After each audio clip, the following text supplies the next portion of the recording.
Hey guys, Wastelander, we're just sitting chilling in front of the fire. Started raining a little in a kind of wet camp, and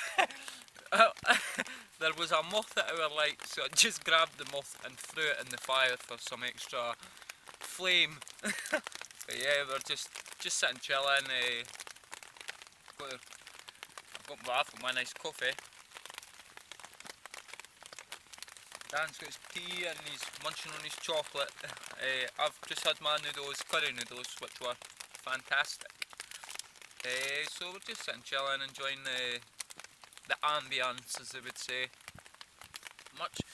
This is what we all need to start doing, guys. Just get out in the country, into the woods, and enjoy yourself. But I hope you've enjoyed these little camping videos. Maybe start doing it more often. Me and Dan will maybe start doing it more often.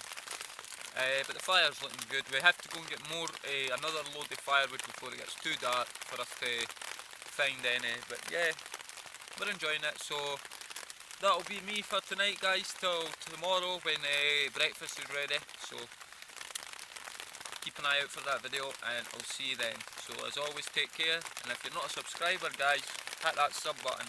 So see you tomorrow. Good night, guys. Bye.